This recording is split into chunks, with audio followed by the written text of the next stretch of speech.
Story time. Jadi kali ini aku mau sharing-sharing tentang buku yang udah pernah aku baca tentang parenting. Jadi teman-teman yang kiranya membutuhkan silahkan didengarkan. Nah, jadi ini adalah buku yang berjudul Bringing Up Baby by Pamela Duckerman. Jadi Pamela ini adalah seorang jurnalis Amerika yang sudah menikah dan tinggal di Prancis bersama suami dan anak pertamanya. Nah, di situ dia melihat adanya perbedaan yang cukup signifikan pola asuh yang dilakukan orang tua Amerika dan juga Prancis. Untuk buku ini sendiri terdiri dari 8 bab dan aku akan bahas di sini bab per babnya. Bab pertama itu Discovering the French Parenting Style. Pamela dan anaknya itu berada di sebuah restoran dan Pamela melihat bagaimana anak-anak Prancis itu makan dengan teratur, makan makanan sehat, lalu disiplin dan tidak tantrum, berbeda dengan anaknya yang susah untuk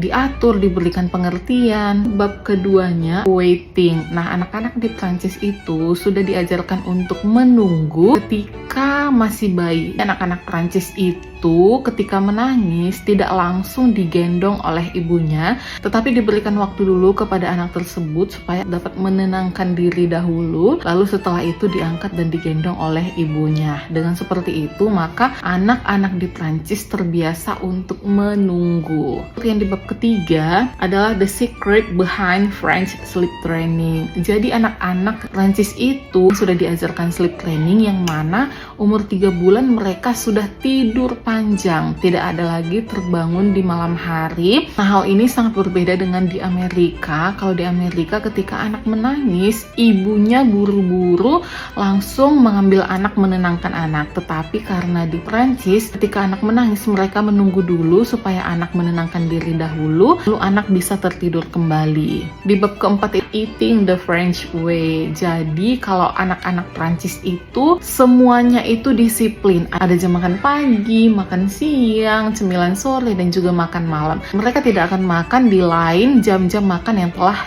ditentukan tersebut. Dan untuk makanannya juga sudah sangat-sangat bagus. Mereka hanya makan sayur-sayuran, daging, ikan-ikanan, buah-buahan, dan mereka tidak makan makanan fast food. Di bab kelima, The Art of Saying No. Ibu-ibu di Prancis itu tidak akan merasa bersalah ketika mereka mengatakan tidak kepada anaknya ketika anaknya itu meminta sesuatu. Ibu akan disiplin dan tegas terhadap rules yang telah mereka sepakati. Anak juga akan mengerti mana batasan-batasan yang boleh, mana batasan-batasan yang tidak. Bab keenam itu Daycare dan Independence. Anak-anak di Perancis itu dimasukkan ke daycare mulai dari usia ini, dan di sana mereka akan belajar bagaimana cara bersosialisasi, belajar lebih mandiri. Di bab ketujuh Bringing Up a Polite Child. Anak-anak di Prancis itu diajarkan tentang sopan santun, bagaimana harus mengatakan terima kasih, maaf, dan tolong. Di bab ke-8 itu Balance Between Parenting and Personal Life. Orang tua itu memiliki keseimbangan antara parenting kepada anaknya dan juga kehidupan pribadi seorang ibu. Mereka tidak akan merasa bersalah ketika mereka pergi ke suatu tempat untuk diri mereka sendiri. Ini sangat berbeda dengan orang tua Amerika yang mereka harus selalu bersama anaknya. Itu adalah review dari buku yang aku baca. Semoga teman-teman mendapatkan hikmahnya. Hai sayang. Semoga teman-teman, aduh boruku, baru bangun ya?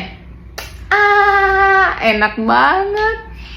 Jika ada hal-hal yang baik teman-teman mungkin boleh ambil, dan segitu dulu dari aku. Bye-bye.